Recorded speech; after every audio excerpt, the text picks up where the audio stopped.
रुद्रपुर गांव के बाहर एक वीरान टूटी फूटी हवेली थी जिसे लोग नलिनी कोठी कहते थे। वर्षों से बंद पड़ी ये हवेली इतनी डरावनी थी कि कोई वहां झांकने तक नहीं जाता। कहते थे वहां एक औरत की आत्मा रहती है जिसे सब चुड़ैल कहते हैं। गांव के बुजुर्ग बताते कि नलिनी नाम की एक औरत इस हवेली में अकेली रहती थी। उसकी खूबसूरती की चर्चा पूरे जिले में थी, लेकिन एक रात उसके साथ कुछ ऐसा हुआ कि वो कभी जिंदा नहीं दिखी। उसी दिन से हवेली में अजीब घटनाएं शुरू हो गईं। चीखें, सिसकियां और खून की बूंदें। आरव, कृतिका, विवेक और रूहानी 4 दोस्त शहर से आए थे। उन्होंने गांव की डरावनी कहानियों को मजाक समझा और सोचा चलो हम खुद जाकर देख लेते हैं कि सच क्या है। गांव के पुजारी ने उन्हें चेतावनी दी, उस हवेली की दहलीज भी मत लांघना, वहां सिर्फ मौत मिलती है। लेकिन चारों दोस्त रात को 12 बजे टॉर्च और कैमरा लेकर हवेली में घुस गए। जैसे ही वे अंदर घुसे, दरवाजा खुद से बंद हो गया। कमरे के कोने में पड़ा पियानो खुद बजने लगा। एक शीशे में उन्होंने देखा एक परछाई उनकी तरफ देख रही थी, लेकिन पीछे कोई नहीं था।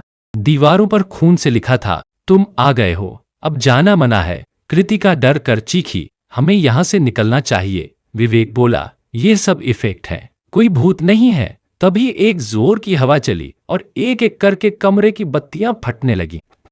अचानक हवेली की छत से काले धुएं के बीच एक औरत प्रकट हुई। लंबा कद, उलझे बाल, जली हुई साड़ी और लाल जलती आंखें। वो हवा में तैर रही थी। उसकी आवाज पतली, डरावनी और बर्फ जैसी ठंडी थी। तुमने दरवाजा खोला, अब डर तुम्हारा होगा और मौत मेरी। आरव ने जेब से लकी ताबीज निकाली, पर वो जल गया।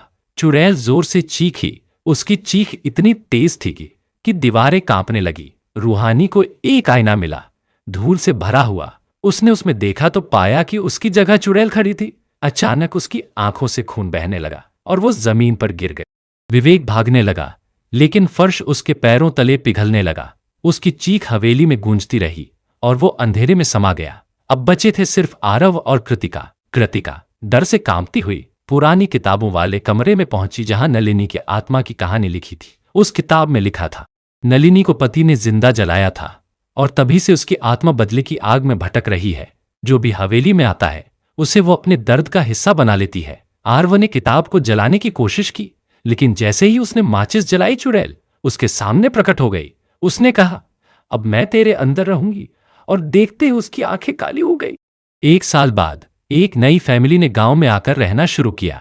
बच्चे खेलते हुए उसी हवेली के पास पहुंचे। उन्होंने देखा एक नौजवान आरव जैसा दिखने वाला हवेली के बाहर बैठा, हंस रहा है। उसकी आंखें अब भी काली थीं और उसके पीछे आईने में चुड़ैल मुस्कुरा रही थी। आपकी मम्मी पापा की कसम, इस वीडियो को लाइक और चैनल को भी सब्सक्राइब करें।